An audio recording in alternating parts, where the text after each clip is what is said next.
Welcome to another new lesson in Grade 12 Physical Science.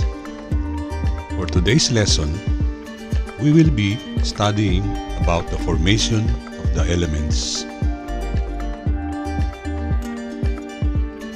Our world is made of elements and combination of elements called compounds. An element is a pure substance made of atoms that are all of the same type. An atom consists of electrons, which has negative charge, protons, which has positive charge, and neutron, which has a neutral charge.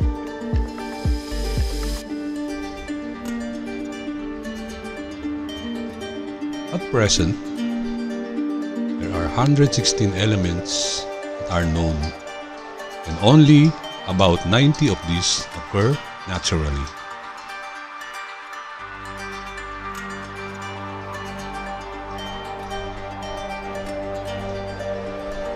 Nuclear reactions.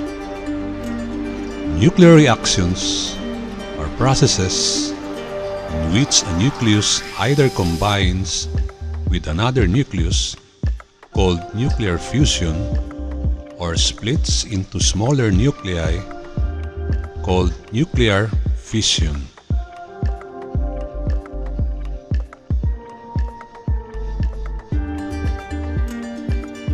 So how were the elements formed?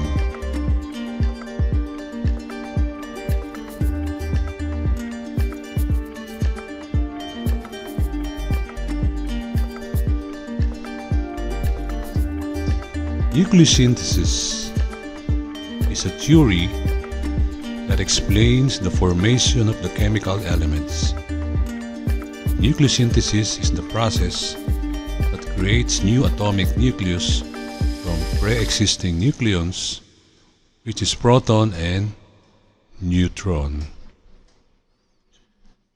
Nucleosynthesis is identified in three cosmological events: the Big Bang, the stars, and the supernova.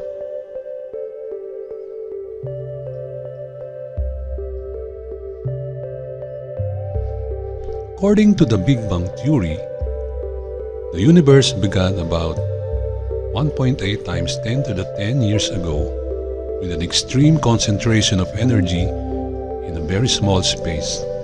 What is almost universally agreed on is that the universe is expanding rapidly from an initial event during which neutrons were formed and decayed quickly into protons, electrons, and antineutrinos.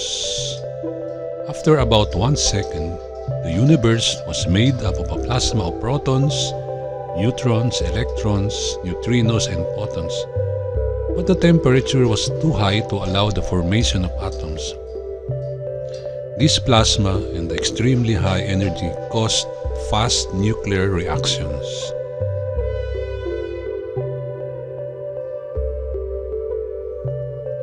The Big Bang nucleosynthesis, the processes by which light elements were formed.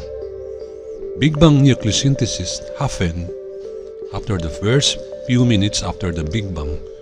The energy and temperature of the universe are extremely high to cause the neutrons and protons to combine and form certain species of atomic nuclei in a process called nuclear fusion. So during the Big Bang synthesis, we can observe that the elements formed were hydrogen and helium.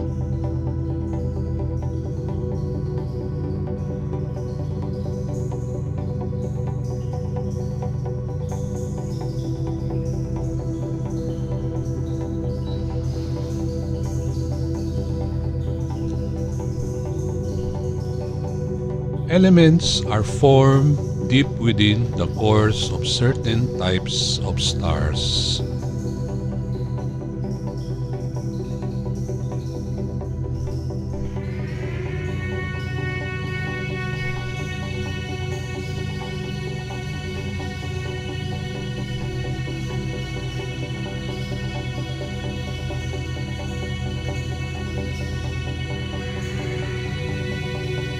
Stellar nucleosynthesis. Stellar nucleosynthesis helps us trace the formation of the other elements. The expanding material from the first reactions began to gather together into galactic clusters, then into a more dense stars, where the pressure of gravity kept the temperature high and promoted further reactions. The combination of hydrogen and helium with many protons and neutrons led to the formation of heavier elements.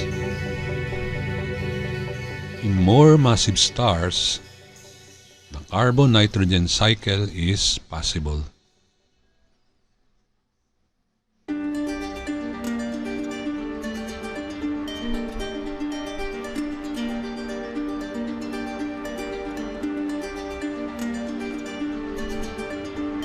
The net result of this cycle is the formation of helium from hydrogen with gamma rays, positrons, and neutrinos as byproducts. In addition, even heavier elements are formed.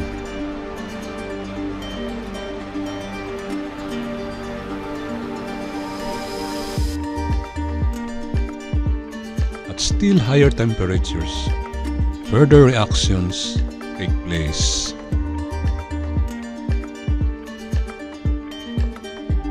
Even heavier elements can be formed, with the actual amounts depending on complex relationships among their inherent stability. The curve of inherent stability of nuclei has a maximum at iron, accounting for the high relative abundance of iron in the universe.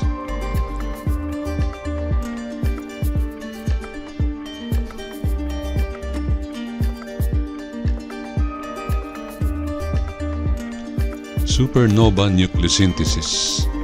This violent explosion released a huge amount of nuclear energy and produced, through neutron capture and radioactive decay, other elements heavier than iron.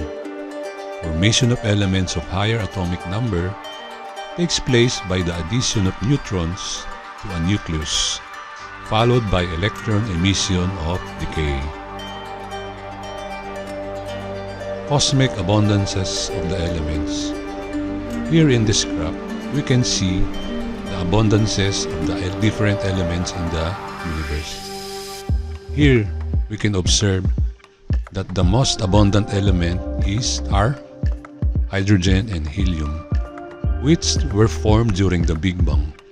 The other elements formed during the stellar formation are oxygen, nitrogen, up to iron. Then, followed by the other heavier elements during the supernova. Man-made elements.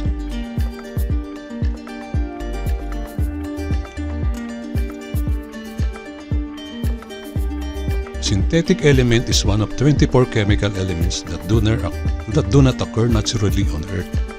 They have been created by human manipulation of fundamental particles in a nuclear reactor, a particle accelerator, or the explosion of atomic bomb. Thus, they are called synthetic, artificial, or man-made. Thanks for watching. Don't forget to like and subscribe.